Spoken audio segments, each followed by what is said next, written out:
warahmatullahi wabarakatuh. Halo semuanya, perkenalkan nama saya Anggun Lutfiani dari Pendidikan Geografi 19 Universitas 11 Maret.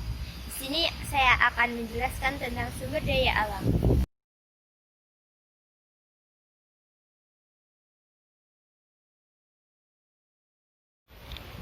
Sekarang saya akan menjelaskan tentang sumber daya alam.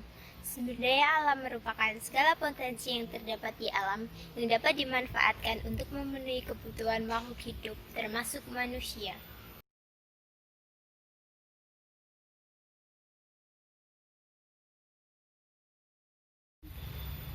Sekarang saya akan menjelaskan tentang jenis-jenis sumber daya alam. Jenis-jenis sumber daya alam dapat dibedakan menjadi jenis sumber daya alam berdasarkan sumbernya, jenis sumber daya alam berdasarkan sifat kelestariannya, dan sumber daya alam berdasarkan lokasinya. Yang pertama, saya akan menjelaskan tentang sumber daya alam berdasarkan sifat kelestariannya, yaitu ada dua: sumber daya alam terbarukan dan sumber daya alam tidak terbarukan. Sumber daya alam terbarukan merupakan jenis sumber daya alam yang jika digunakan secara terus-menerus atau berulang-ulang dapat tersedia kembali.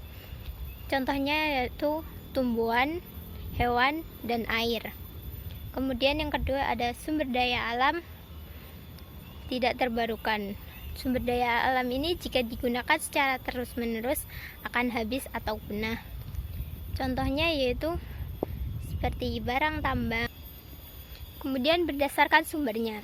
Berdasarkan sumbernya, sumber daya alam dibedakan menjadi sumber daya alam hayati dan sumber daya alam non-hayati.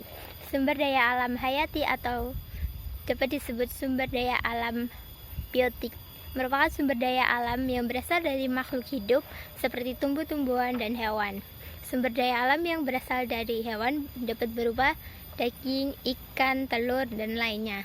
Sedangkan sumber daya alam nabati atau yang berasal dari tumbuhan dapat berupa kayu, daun, sayuran, biji-bijian, dan rempah-rempahan.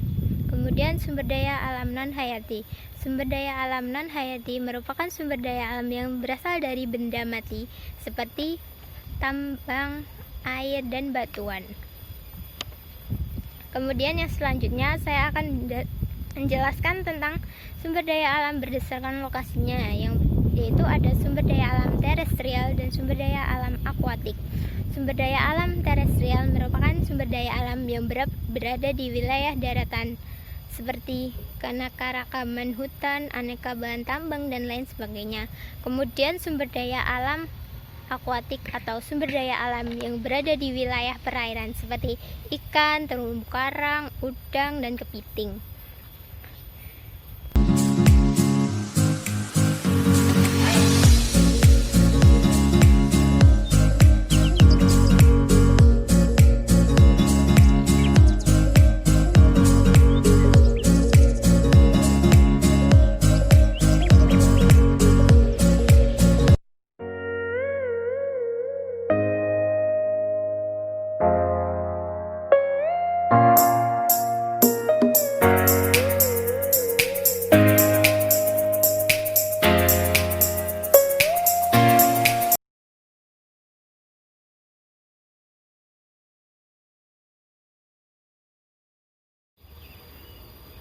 Setelah menjelaskan tentang jenis-jenis sumber daya alam, saya akan menjelaskan tentang manfaat dari sumber daya alam. Alam menjadikan berbagai macam sumber daya alam yang bermanfaat bagi kehidupan dan kesejahteraan manusia. Berikut merupakan manfaat dari sumber daya alam. Yang pertama yaitu sumber daya alam sebagai bahan makanan. Air, tumbuhan, dan hewan merupakan bahan makanan dan minuman yang dibutuhkan oleh manusia dan makhluk lainnya untuk bertahan hidup. Contohnya yaitu seperti air bersih, sayuran, daging, dan lain sebagainya. Kemudian manfaat yang kedua yaitu sebagai sumber bahan bakar dan energi. Perut bumi menyediakan sumber energi fosil bagi kehidupan manusia. Selain itu, terdapat pula sumber energi alternatif seperti sinar matahari, angin, gelombang laut yang juga dapat dimanfaatkan untuk keperluan energi. Manfaat yang ketiga yaitu menjaga keseimbangan alam. Eksploitasi sumber daya alam secara bijak akan menjaga keseimbangan alam. Namun sebaliknya, bila eksploitasi dilakukan secara berlebihan, justru akan merusak alam dan lingkungan.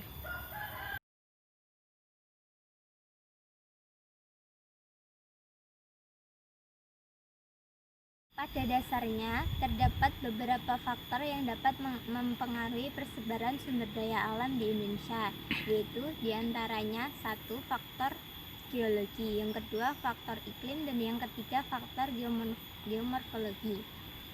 Yang pertama yaitu faktor geologi. Indonesia merupakan pertemuan dari 3 lempeng aktif di dunia, yaitu Eurasia, Indo-Australia, dan Pasifik, yang memungkinkan terdapatnya mineral tambang di bawah bumi.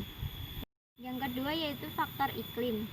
Kepulauan Indonesia yang berada di wilayah ekuator menyebabkan Indonesia memiliki iklim tropis yang mengakibatkan flora dan fauna di Indonesia beragam. Yang ketiga yaitu faktor geomorfologi. Wilayah Indonesia yang beragam yang terdiri dari pesisir, dataran rendah, dataran tinggi, hingga pegunungan menyebabkan variasi sumber daya alam terdapat di Indonesia.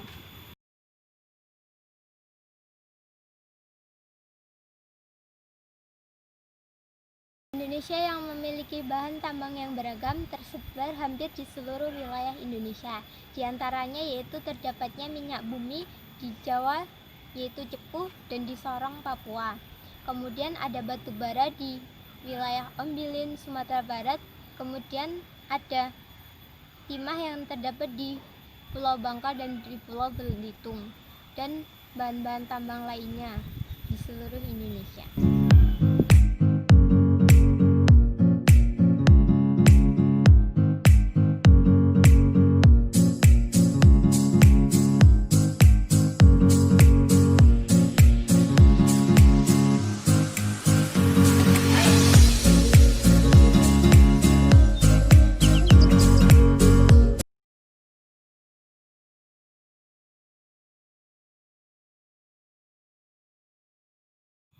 Manusia harus menyadari bahwa sumber daya alam bukan hanya digunakan untuk kepentingan di masa sekarang, namun juga digunakan untuk kesejahteraan di masa mendatang.